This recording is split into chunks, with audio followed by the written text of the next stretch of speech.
ऋषि सुनक के रूप में इंग्लैंड में एक अल्पसंख्यक को कमान मिली है, सबसे बड़े पद की प्रधानमंत्री बने हैं और इसके बाद से भारत में यह बहस शुरू हो गई है कि क्या भारत में भी ऐसा हो सकता है। कई लोग कह रहे हैं कि भारत को इंग्लैंड से सबक लेने की जरूरत है और इस मुहिम में कांग्रेस के नेता जैसे पी चिदंबरम, शशि थरूर आदि आगे नजर आ रहे हैं। मेरे साथ तारिक अनवर हैं, कांग्रेस पार्टी के महासचिव। सर, ये सवाल उठ रहा है कि क्या भारत को जिसकी विशेषता विविधता रही है, इंग्लैंड से सबक सीखने की जरूरत है क्या, जैसी बात कुछ कांग्रेस नेताओं ने ट्विटर पर की है। बिल्कुल, ब्रिटिश वहाँ की जनता से सबक सीखने की ज़रूरत है कि कितने ओपन माइंड वो लोग हैं कि एक अल्पसंख्यक को और भारत के मूल वासी को वहाँ का देश का प्रधानमंत्री बना दिया।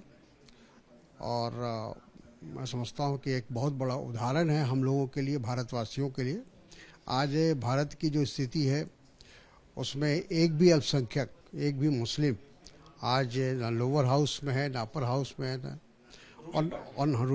रूलिंग पार्टी की तरफ से भारतीय जनता पार्टी का एक भी सदस्य किसी भी हाउस में नहीं है। पूरे हिंदुस्तान में हमको लगता है कि किसी भी हाउस में शायद नहीं होगा। तो मंत्रिमंडल में तो सवाल ही नहीं उठता है। एक मंत्रिमंडल में थे, वो भी चले गए।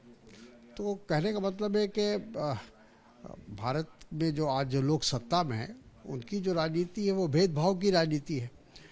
और ब्रिटेन के तमाम उनके राजनेता हों या वहाँ की जनता हो, वो खुले दिमाग से काम करती है। जो उनको लगा कि ये उचित है, ये व्यक्ति में प्रधानमंत्री बनने की सलाहियत है, क्षमता है, तो लोगों ने उसको बना दिया। लेकिन सर, इन बातों के जवाब में बीजेपी नेता कह रहे हैं, रविशंकर प्रसाद कह रहे हैं कि भारत में कई राष्ट्रपति अल्पसंख्यक समाज से रह चुके हैं, खुद प्रधानमंत्री मनमोहन सिंह रह चुके हैं जो एक अल्पसंख्यक समाज से आते हैं। तो ऐसे में ये नसीहत जो है वो भारत को क्यों दी जानी चाहिए? नहीं, भारत को नसीहत नहीं दी जा रही। नसीहत भारतीय जनता पार्टी को दी जा रही है कि भारतीय जनता पार्टी को उससे सीख लेने की आवश्यकता है। भारत को सीख लेने की आवश्यकता है। ठीक कहा उन्होंने कि हमने जब कांग्रेस शासन में थी या सत्ता में थी तो डॉक्टर मनमोहन सिंह को हमने बनाया, वो जो अल्पसंख्यक समुदाय से थे, और कई राष्ट्रपति हम लोगों ने दिया है। लेकिन जब से नरेंद्र मोदी जी देश के प्रधानमंत्री बने, इस बात का विशेष ध्यान रखा जा रहा है कि किसी भी तरह अल्पसंख्यक को, विशेष रूप से मुस्लिम समुदाय को कहीं भी जगह नहीं दी जाए, उनको अलग थलग किया जाए। देश की मुख्यधारा से उनको अलग करने की पूरी साजिश है। आखिरी में सर पूछूंगा, इस बहस में महबूबा मुफ्ती का बयान भी आया। उन पर पलटवार करते हुए बीजेपी ने कहा कि क्या आप जम्मू कश्मीर में कोई हिंदू मुख्यमंत्री स्वीकार करेंगे? ये जो महबूबा और बीजेपी के बीच संवाद हुआ है, इस प्रकाश में आप इस पर क्या? बिल्कुल, हमको लगता है कि वहाँ कोई दिक्कत नहीं है। वहाँ तो राजा रहे हैं और डॉक्टर करण सिंह जो हमारे मंत्रिमंडल में रहे, बहुत अच्छी जगह पर रहे। और हमेशा हमने कश्मीर के जो वहाँ के अल्पसंख्यक कहा जाए, जो हिंदू समुदाय है, उसको देश की राजनीति में हमेशा जोड़कर रखने की कोशिश कांग्रेस पार्टी ने की। क्या आप भी मानते हैं कि अगर कश्मीर में भी हिंदू बिल्कुल, अगर बने तो वो विविधता की, हाँ, कोई बात नहीं।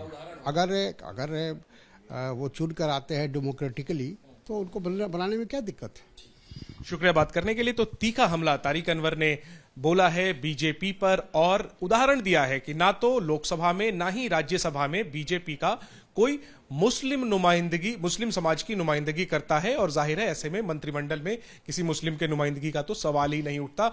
वहीं बीजेपी की तरफ से जो ये बात कही जा रही है कि भारत में कई उदाहरण हैं जहां अहम पदों पर अल्पसंख्यक रहे हैं, तारिक अनवर ने कहा है कि यह नसीहत भारत के लिए नहीं, भारतीय जनता पार्टी के लिए है।